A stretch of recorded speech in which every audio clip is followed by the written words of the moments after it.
Allah Ta'ala di Quran Al-Karim, Ya ayyuhalladzina amanu taqullaha haqqa tuqatih wa la tamutunna illa wa antum muslimun. Amma ba'd. Bapak Ibu hadirin yang dimuliakan dan dirahmati Allah Subhanahu wa Ta'ala,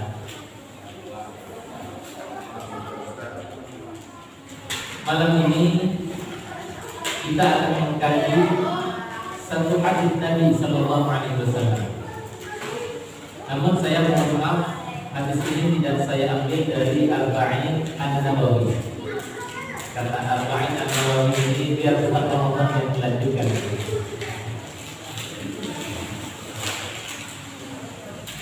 Hadis ini sangat populer jemaah sekalian. Dalam riwayat Imam Al-Baihaqi, Rasulullah Shallallahu Alaihi Wasallam bersabda, Innama bu'ithtu liutammima makarimal akhlaq. Bapak Ibu hafal semua hadis ini ya. Hadis ini sangat populer. Hampir semua kaum muslimin pernah mendengar hadis ini. Bahkan tidak sedikit yang hafal hadis ini, karena begitu seringnya disampaikan oleh para ustaz, para kiai dan para dai. Saya ulangi lagi hadisnya, Innama bu'ithtu liutammima makarimal akhlaq.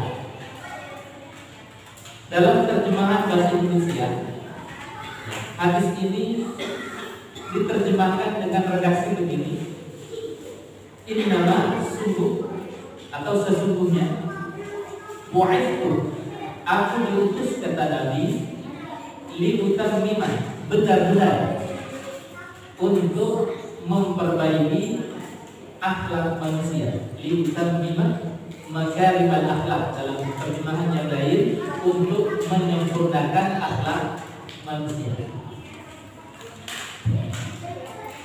Bapak Ibu hadirin yang dimuliakan dan dirahmati Allah Subhanahu wa Ta'ala, hadis ini menarik sekali untuk kita kaji. Pertama dari sisi redaksinya. Hadis ini diawali dengan kata innama, yang dalam kaidah bahasa Arab. Nah, ini Ustaz Amar, ahli di bidang bahasa Arab, insyaallah ya. Kata innama dalam bahasa Arab itu, dalam ilmu balaghah sastra Arab, dikenal dengan istilah al-hasr, yang artinya adalah batasan, ruang lingkup.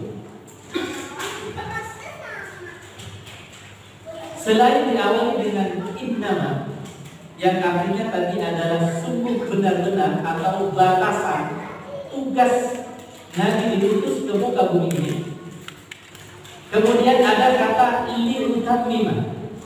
Kata utammim yang artinya menyempurnakan itu diawali dengan lam tauhid, lam yang memiliki makna penegasan. Jadi sudah diberi batasan, kemudian ditegaskan pula. Sehingga kalau kita terjemahkan, yang paling tepat itu terjemahannya begini sebenarnya. Kalau mengikuti kaidah redaksi bahasa, innama sungguh aku kata Nabi diutus ke dunia ini benar-benar hanya untuk memperbaiki akhlak atau perilaku manusia. Bapak Ibu hadirin yang dimuliakan dan dirahmati Allah Subhanahu wa Ta'ala, kalau jenis hasr pada redaksi hadis ini masuk kategori mutlak, karena hasr itu ada dua Bapak Ibu. Yang pertama disebut dengan al-hasr lil mutlak, hasr yang artinya mutlak. Maksudnya apa? Tugas Nabi hanya satu, memperbaiki akhlak manusia, gak ada yang lain. Itu maksud daripada al-hasrul mutlak. Tapi kenyataannya Nabi tidak hanya mengajarkan akhlak. Bahkan 13 tahun Nabi Sallallahu Alaihi Wasallam berdakwah di Mekah, yang kemudian dikenal dengan fase Mekah, itu selama 13 tahun, ya, kurikulumnya apa? Tauhid. mengajarkan tauhid, mengesahkan Allah Subhanahu wa Ta'ala. Itu kurikulum inti, jadi kurikulum pada fase dakwah Nabi di Mekah. Ketika hijrah ke Madinah, kemudian kurikulumnya dikembangkan lagi, tidak hanya mengajarkan tauhid atau akidah, tapi juga apa? Ibadah, muamalah, dan tentu juga ada akhlak al-karimah. Itu kenyataannya. Sehingga dengan demikian jemaah sekalian, maka al-hasr yang dimaksud dalam hadis ini adalah al-hasr lit-takhsis. Hasr, ya, batasan tugas Nabi yang masuk kategori takhsis, pengkhususan. Apa maksudnya? Ada keistimewaan tertentu pada tugas Nabi untuk memperbaiki akhlak manusia. Bapak Ibu hadirin yang dimuliakan dan dirahmati Allah Subhanahu wa Ta'ala, sebelum kita membahas apa kekhususan, keistimewaan daripada akhlak mulia yang menjadi kurikulum inti dakwah Rasulullah Muhammad sallallahu alaihi wasallam, tentu kita harus mengenal dulu apa itu akhlak. Nah, lagi-lagi istilah akhlak ini adalah istilah yang sangat populer di tengah-tengah kita. Kita selain mengenal istilah akhlak, ada juga istilah yang lain, yaitu watak, karakter, dan lain sebagainya. Syekh Abu Bakar Al-Jazairi dalam kitabnya Minhajul Muslim menjelaskan apa itu akhlak. Beliau mengatakan, ya, husnul khuluq. Jadi bahasa lainnya akhlak itu adalah husnul khuluq. Ya. Bahasa lainnya akhlakul karimah.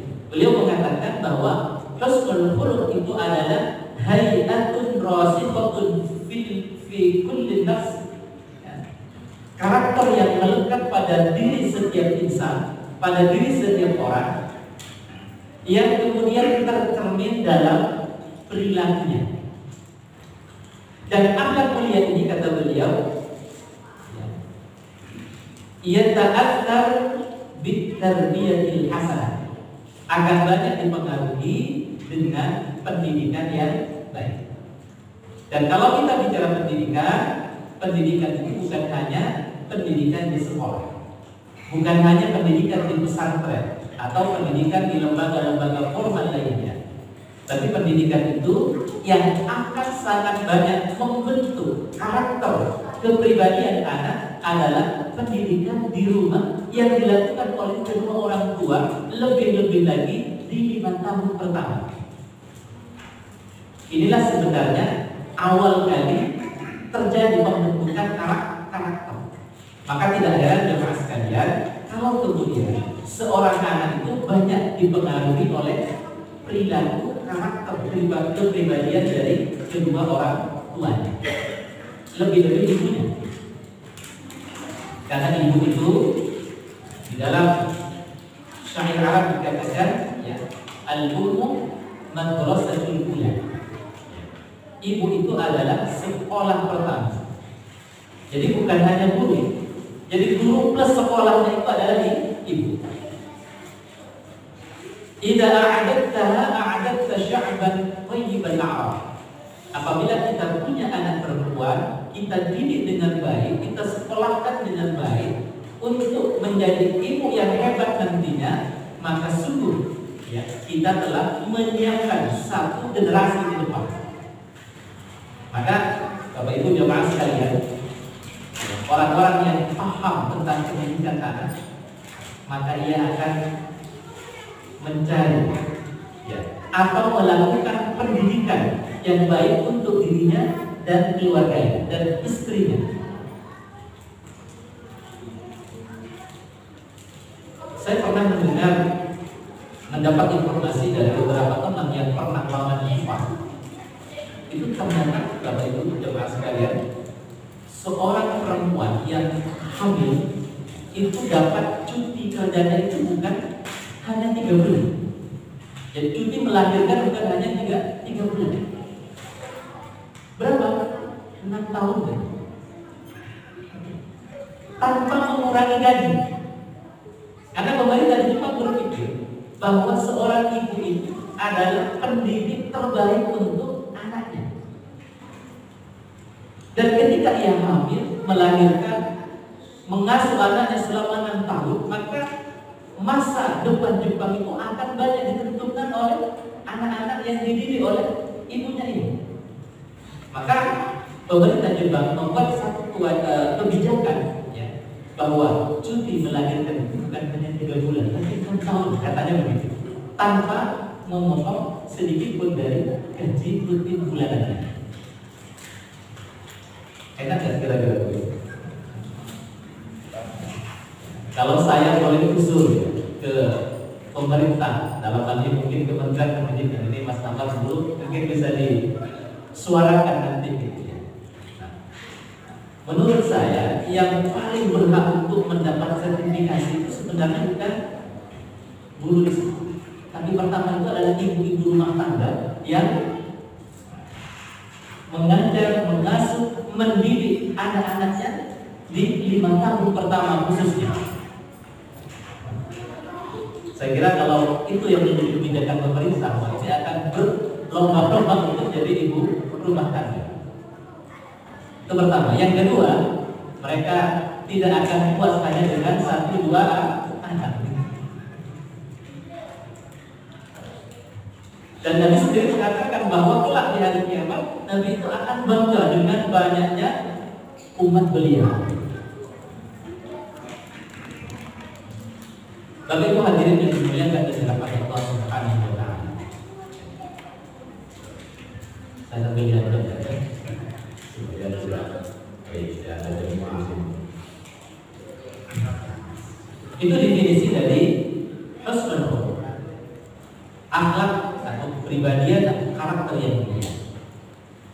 Apa contoh dari karakter mulia atau akhlak mulia? Imam Hasan Al-Basri, seorang ulama di masa tabi'in, memberikan 3 contoh akhlak yang mulia.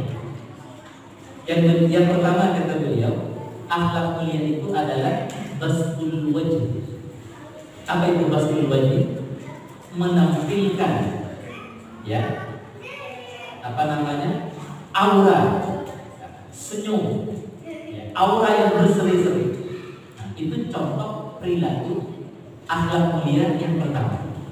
Karena sebagaimana tadi dijelaskan oleh Syekh Abu Bakar Al-Jazairi bahwa karakter, watak itu tercermin pada perilaku. Dan yang pertama kali tampak dari perilaku kita itu adalah wajah kita. Maka ketika kita mampu menampilkan senyum berseri-seri, orang memandang ini baik. Ini berakhlak mulia. Bapak Ibu, kira-kira kita lebih suka melihat orang yang berseri-seri atau yang berpenampilan menakutkan begitu? Kalau kata orang kampung saya itu merkok ya. Pasti kita sepakat, kita akan senang ketika berjumpa dengan orang yang berpenampilan baik dan menampilkan wajah yang berseri-seri. Itu contoh yang pertama kata Imam Hasan Al-Basri. Kemudian yang kedua kata beliau adalah badlun nada, suka memberi, suka bersedekah, lebih-lebih kepada orang yang membutuhkan. Bapak Ibu, ketika misalnya ada orang yang sangat membutuhkan, kemudian kita tahu kebutuhannya, kita beri, apa respon dari beliau, apa respon dari mereka? Itu pasti akan sangat bahagia dan berbagai macam doa akan dipanjatkan untuk kebaikan di masyarakat. Dan pasti orang yang butuh kemudian mendapat uluran tangan kita, pasti akan menganggap orang ini adalah orang yang baik. Seperti itu. Kemudian yang ketiga adalah kaful adha. Apa itu kaful adha? tidak suka mengganggu, tidak suka menyakiti orang lain. Nah, kalau kita simpulkan dari pendapatnya Imam Hasan Al-Basri tentang contoh-contoh perilaku yang mulia, kalau kita simpulkan, perilaku yang mulia itu adalah memberikan kebahagiaan kepada orang lain, meskipun hanya dengan wajah berseri-seri, dengan senyuman. Bahkan kata Nabi gimana itu? Tabassumuka ala wajhi akhika shadaqah. Sedekah itu bukan hanya memberikan harta kepada orang lain, tapi senyum yang kita berikan kepada orang lain itu juga merupakan apa? Sedekah. Bapak Ibu hadirin yang dimuliakan dan dirahmati Allah Subhanahu wa taala. Muhammad Ibnul Mubarak ini ulama di masa tabi'ut tabi'in. Jadi kalau Imam Hasan Al-Basri itu ulama di masa tabi'in, ini ulama di masa setelahnya, yaitu tabi'ut tabi'in. Namanya Imam Muhammad Ibnul Mubarak. Beliau juga memiliki 3 contoh ya, terkait dengan akhlak mulia. Apa kata beliau? Akhlak mulia itu contoh pertama adalah ijtinabul maharim, menjauhi segala bentuk yang diharamkan oleh Allah Subhanahu wa ta'ala. Tentu kita harus tahu ilmunya, mana yang diharamkan dan mana yang dihalalkan. Kalau kita belum belajar halal dan haram, ya kita belum bisa membedakan mana yang halal dan mana yang haram. Nah, ketika kita telah tahu bahwa ini adalah halal, ini adalah haram, yang halal kita lakukan, yang haram kita jauhi. Nah, itu contoh yang pertama dari perilaku yang mulia. Menurut siapa tadi? Ibnul Mubarak. Kemudian yang kedua, jemaah sekalian, beliau mengatakan contoh dari perilaku yang mulia itu adalah talabul halal, mencari rezeki dengan cara yang halal. Ya, maka apapun profesi kita, pastikan bahwa kita mendapatkan hak itu dengan cara yang dibenarkan oleh syariat. Baik kita sebagai pedagang, sebagai petani, sebagai karyawan, pegawai dan seterusnya, kita pastikan bahwa harta yang kita dapatkan ya, kita dapat dengan cara yang halal, karena itu adalah akhlak mulia. Sebaliknya, orang yang mendapatkan hartanya dengan jalan yang haram, nah ini sudah melanggar yang pertama tadi kan, ya, ijtinabul maharim. Kemudian jemaah sekalian yang ketiga, kata Ibnul Mubarak, contoh dari perilaku yang mulia itu adalah at-tawsi'ah 'ala al-'ilal. Apa itu? Ya, memberikan kelonggaran kepada keluarga. Apa maksud kelonggaran? Kebahagiaan yang lebih. Kalau kita sebagai seorang suami biasanya memberi nafkah harian 50.000 ditambah jadi 60.000 per bulan.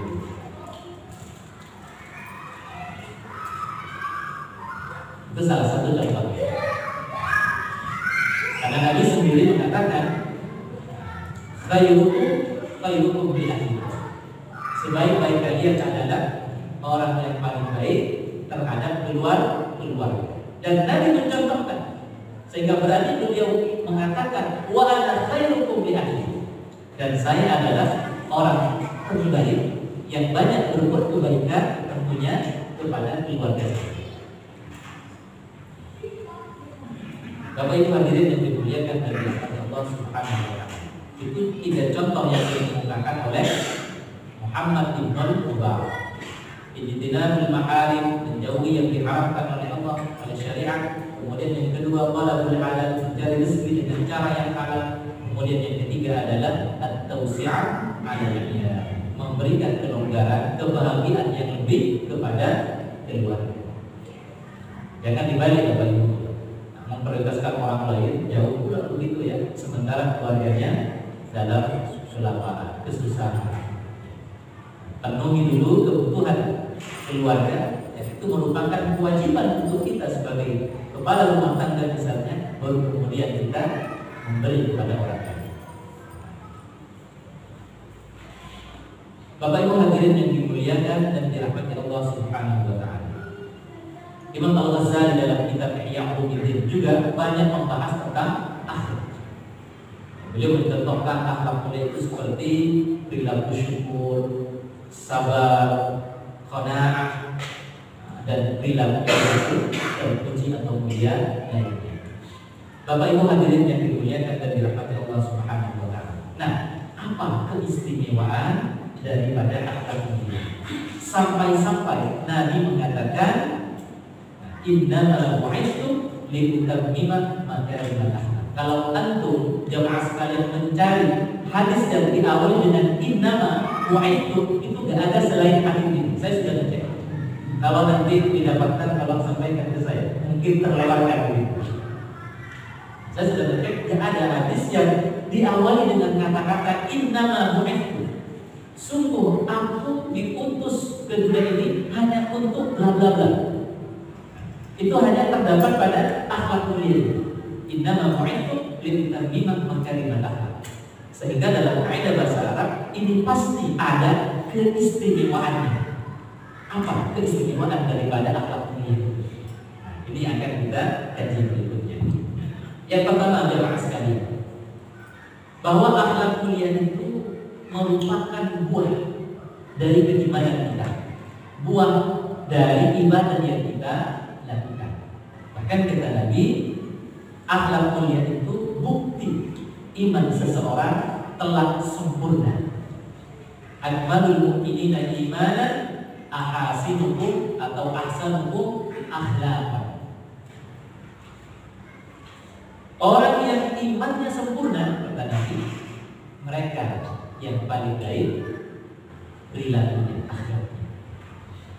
Jadi akhlak mulia ini merupakan apa tadi? Buah dari keimanan kita, buah dari ibadah yang kita lakukan. Dalam surat Al-Ankabut ayat 45 Allah menegaskan, inna sholata tanha 'anil fahsya wal munkar. Sungguh, ya, kata Allah, sholat itu dapat mencegah seseorang, mencegah pelakunya dari perbuatan keji dan munkar. Nah, ini bukti bahwa akhlak mulia, yaitu dapat mencegah diri dari berbuat jahat, berbuat zalim kepada orang, menyakiti orang lain misalnya. Ini adalah buah dari sholat yang kita lakukan. Di dalam sholat kita membaca doa kita. Kalau kita baca kabiro misalnya, itu nanti di tengah itu akan ketemu dengan ayat inna sholati wa nusuki wa mahyaya wa mamati lillahi rabbil alamin dan seterusnya. Itu kan ikrar kita, janji kita di hadapan Allah untuk berbuat baik, mengabdi kepada Allah Subhanahu wa taala. Maka orang yang sholatnya benar, tanha 'anil fahsya wal munkar, dapat mencegah dirinya dari perbuatan keji dan munkar. Nah, mencegah diri dari perbuatan keji dan munkar ini adalah perilaku mulia. Maka bisa kita simpulkan bahwa perilaku mulia itu merupakan dampak, pengaruh atau buah dari keimanan kita, buah dari ibadah yang kita lakukan. Maka kalau kemudian kita sudah sholat, kita sudah zakat, kita sudah puasa, kita sudah haji, tapi perilaku tidak berubah, tetap kurang terpuji misalnya, maka seperti pohon yang belum berbuah.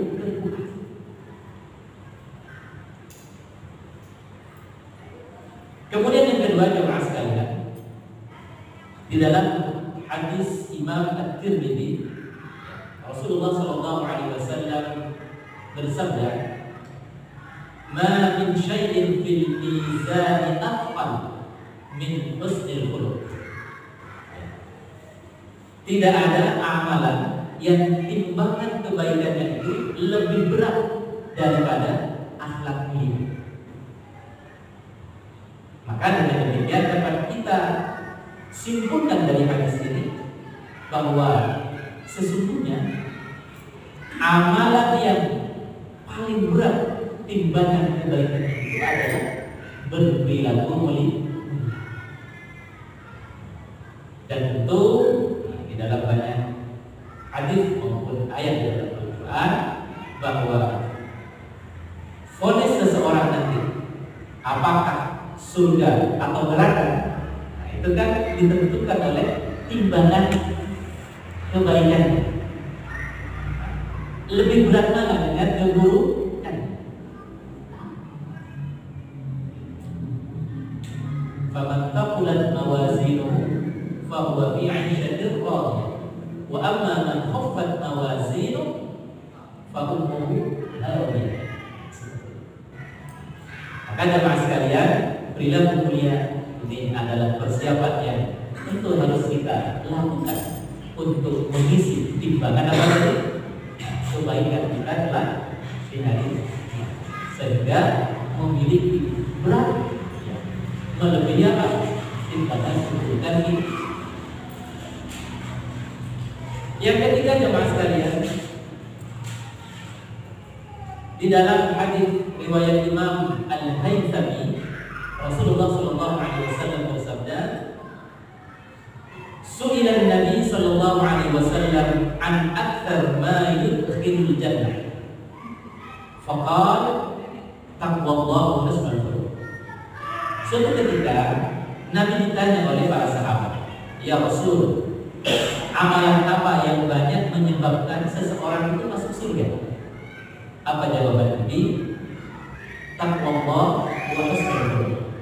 Bertakwa kepada Allah dan berperilaku mulia. Nah, pertanyaannya, apa itu takwa? Kalau definisi tentang takwa kita rujuk pada surat Ali Imran ayat 133, 134, 135. Disebutkan di situ, alladzina yunfiquna fis sarra'i wad dharra wal kadhimina al-ghaidh wal 'afina 'anil nas.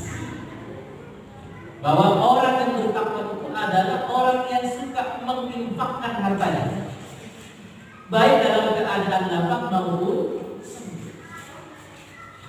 Wal kadhimina al-ghaidh, kemudian mampu mengendalikan amarahnya. Wal 'afina 'anil nas, mudah memaafkan kesalahan orang lain. Nah, ini di antara indikator atau ciri-ciri orang yang bertakwa.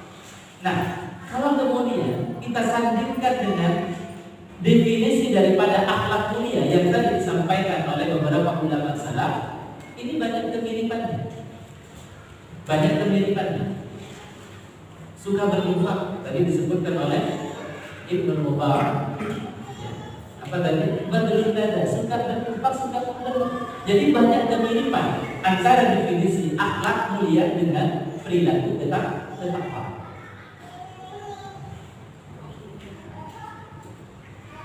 Bapak Ibu hadirin yang dimuliakan dan dirahmati Allah Subhanahu wa taala. Itu yang ketiga.